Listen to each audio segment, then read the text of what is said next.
সবাইকে আমার চ্যানেলে স্বাগতম। আশা করি সবাই ভালো আছেন। তো আজকে আপনাদের সামনে নিয়ে এসেছি ছটফটিয়ে কাউকে হাজির করার। এটা সাধারণত ছেলেরা মেয়েদের জন্য করে, কিন্তু আজকে যে ভিডিওটা দেখাবো সেটা মেয়েরা ছেলের জন্য করতে পারবে, ছেলেরা মেয়ের জন্য, স্বামী স্ত্রীর জন্য, স্ত্রী স্বামীর জন্য।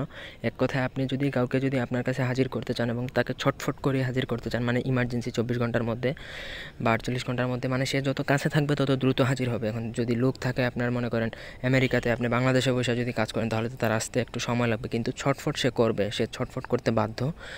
তো আপনার সামনে উপস্থিত হতে বাধ্য। অবশ্যই আমার চ্যানেলটি সাবস্ক্রাইব করবেন এবং আপনারা যদি আমাদের দিয়ে কোনো ব্যক্তিগত কাজ করাতে চান তাহলে স্ক্রিনে দেওয়া নাম্বার যেটা মানে জলে নিবে, নাম্বার যেটা 01703 638795, এই নাম্বারে ইমোতে অথবা সরাসরি ফোনে কথা বলে যে কোনো কাজ করাতে পারবেন আমাদের দিয়ে, দেশে বা দেশের বাইরে থেকে। নকশা যেটা স্ক্রিনে দেওয়া আছে ঠিক ওইভাবে নকশাটা আপনাকে লিখতে হবে এবং নকশাটা একটা মুরগির ডিমের উপর লিখতে হবে। মুরগির ডিম সংগ্রহ করবেন, মুরগির ডিম, দেশি মুরগির ডিম সংগ্রহ করে তারপরে আপনি ওই ডিমের উপর নকশাটা লিখবেন। জাফরান কালি একটা এই রং কলমের মধ্যে ঢুকিয়ে নিলে জাফরান কালি তারা লিখবেন। নকশাটা যেভাবে দিয়েছে ঠিক ওইভাবে, এবং মানে যেখানে নকশা লেখা শেষ হবে সেখানে ছেলের নাম ছেলের বাবার নাম লিখতে হবে, মেয়ের নাম মেয়ের মায়ের নাম লিখতে হবে। আর যদি আপনি একটা মেয়ে যদি মেয়েকে হাজির করে তাহলে দুজনেরই মায়ের নাম লিখতে হবে।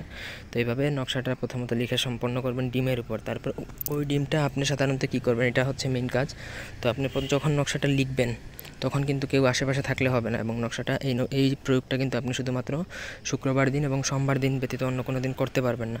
যখন আপনার নকশাটা লেখা হয়ে যাবে ওই ডিমের উপর, তখন আপনি ওই ডিমটা কোনো মাটির চুলা, যে চুলাতে আগুনের তাপ লাগে বা যে চুলাতে আগুন জ্বালানো হয় ওই চুলার নিচে পুঁতে দেবেন। আমি গ্যারান্টি দিয়ে বলতে পারি মেয়ে বা ছেলে হাজির হতে বাধ্য। তো এই ছিল আজকের ভিডিও। অবশ্যই আমার চ্যানেলটি সাবস্ক্রাইব করবেন। ধন্যবাদ সবাইকে। আল্লাহ হাফেজ।